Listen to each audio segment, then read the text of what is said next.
2017's been an eventful year for CSGO, for a lot of reasons. And it's easy to forget some of the drama that went down earlier in the year, especially in the last 12 months. So I put together this little reminder for you. Without further ado, I present to you 5 of the craziest CSGO moments of 2017.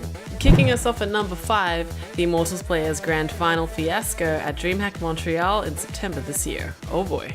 It all started with FNS, who played on CLG's CSGO team at the time, RIP, posting a tweet that implied that KNG, Henny and Lucas were all hungover during the semi-finals. He apologised for the post later, but the damage had been done. These 3 players then showed up late to the grand final against North, which meant that they had to forfeit the first map in a best of 3. Immortals then lost the next map, losing the grand final in a very unique fashion. But it didn't end there. KNG had responded to FNS's claim on Twitter with the threat of killing him. The now frequently memed tweet was what led to Immortals suspending KNG from the team, putting out a statement from CEO Noah Winston. Twins, Lucas and Henny later requested to leave, and the trio were released from Immortals soon after. They would later join up with FNX and BIT to form the roster for 100 Thieves, a new team that would compete at the upcoming E-League Major in Boston. Let's hope they learned a lesson from all this, hey?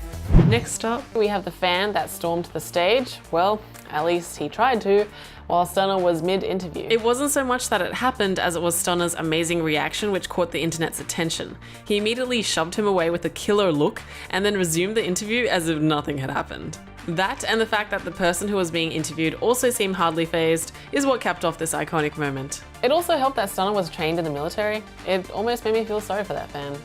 Almost. Number 3 features the PEA versus players drama, aka the open letter back and forth exchange that ran from late December 2016 into January 2017. Now there's a lot to sift through here, so I'll try and break it down as simply as possible.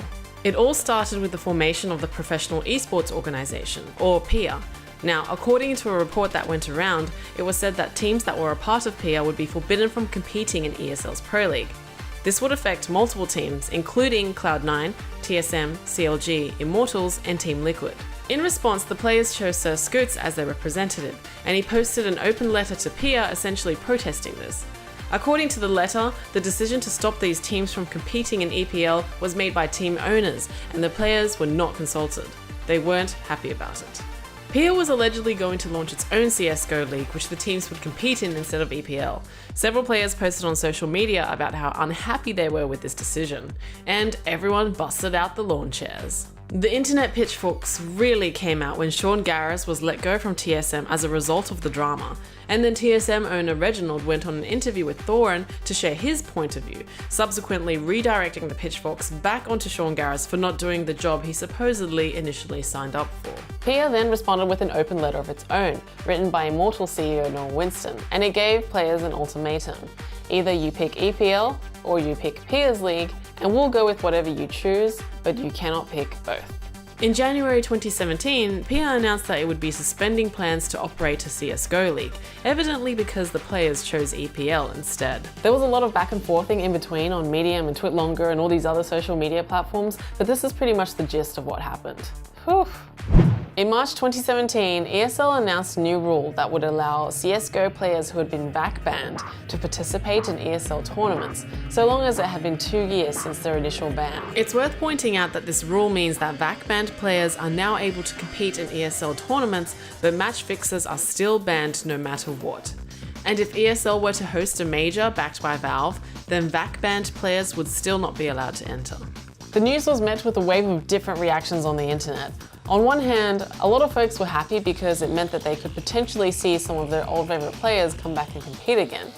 On the other hand, a lot of people were also unhappy because they thought that it meant that cheaters were getting a second undeserved chance. Then some people had the Illuminati theory that ESL did this on purpose in response to not being granted a major from Valve. Politics. Dust 2, possibly the most iconic map of CSGO. It has a long and storied history and is personally my favourite map to play on. So when Valve revealed an overhauled Dust 2, it was a huge and unexpected deal. Everyone made a big deal about it. The update dropped in October 2017 and changed a lot of the map, featuring a huge visual update. Valve's tweaks also aimed to improve player readability and refine movement on the map. The reception to the new Dust 2 has been overall quite positive, and Valve has been responsive in patching out bugs. Presumably, it's only a matter of time before we see Dust 2 return to the pool of active duty maps and be used in tournaments once again, something I cannot wait to see.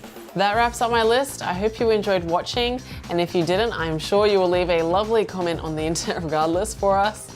This is Esports Network. Happy New Year, everyone. And if you'd like to see more great esports content, be sure to hit that subscribe button to see us right here on YouTube.